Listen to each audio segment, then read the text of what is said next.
যে খবরে নজর রাখবো, প্রাথমিক নিয়োগ দুর্নীতি মামলায় অভিষেক বন্দ্যোপাধ্যায়কে আজকে ইডি তলব করেছে এবং সেই তলব মতন সকাল 11টার ঠিক আগে অভিষেক বন্দ্যোপাধ্যায় তিনি পৌঁছে গিয়েছেন সিজো কমপ্লেক্সে এবং জিজ্ঞাসাবাদ ইতিমধ্যেই শুরু হয়েছে।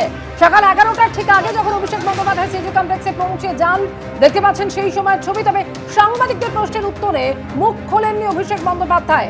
প্রাথমিক নিয়োগ দুর্নীতি মামলায় আজকে অভিষেক বন্দ্যোপাধ্যায়কে ইডি জিজ্ঞাসাবাদ করছে।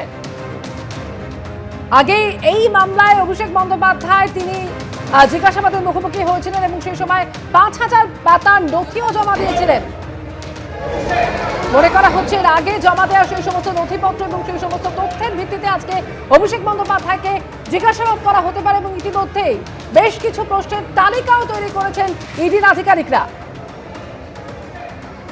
সকাল 10:56 ইডি দপ্তরে আজকে পৌঁছে যান অভিষেক বন্দ্যোপাধ্যায়। সাংবাদিকদের প্রশ্নের উত্তরে সেই সময় কোনো কিছুই বলেননি তিনি। নির্ধারিত সময়ের কয়েক মিনিট আগেই আজকে সিজো কমপ্লেক্সে পৌঁছে যান অভিষেক বন্দ্যোপাধ্যায়। প্রাথমিক নিয়োগ দুর্নীতি মামলায় আজকে তাকে জিজ্ঞাসাবাদ করছে এনফোর্সমেন্ট ডিরেক্টরেট। টেলিফোনে রয়েছেন আমাদের সঙ্গে প্রতিনিধি প্রকাশ সিনহা। প্রকাশ, এখনো পর্যন্ত আর কি খবর পাচ্ছ?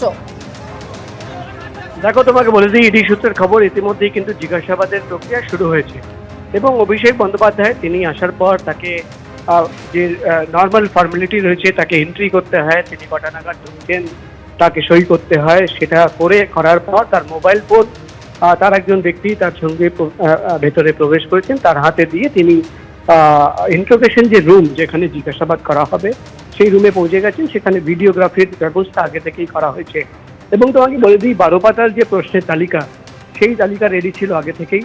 সেই তালিকা সামনে রেখে যেই তালিকার মধ্যে 50 থেকে 60টি প্রশ্ন রয়েছে, তাকে কিন্তু প্রথম দফার জিজ্ঞাসাবাদের যে প্রক্রিয়া সেই প্রক্রিয়া শুরু করেছেন ইডির গোয়েন্দারা।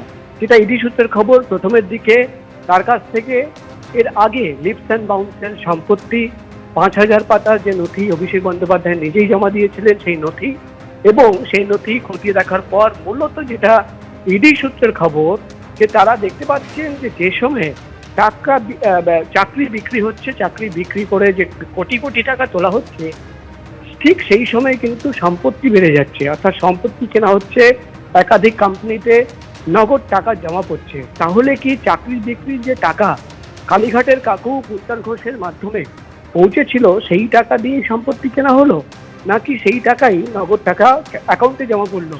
প্রথমের দিকে এই সমস্ত প্রশ্ন করা হবে বা করা হচ্ছে, যেটা ইডি সূত্রের খবর। এবং প্রথম দফার জিজ্ঞাসাবাদের প্রক্রিয়া শেষ হওয়ার পর তোমার মনে থাকবে সেই অডিও রেকর্ডিং সিবিআই তরফে ইতিমধ্যেই চার্জশিট জমা পড়েছে এবং সেই চার্জশিটে প্রকাশ অবশ্যই নজর থাকবে আমাদের এইদিকে। এবিপি আনন্দ, এগিয়ে থাকে, এগিয়ে রাখে।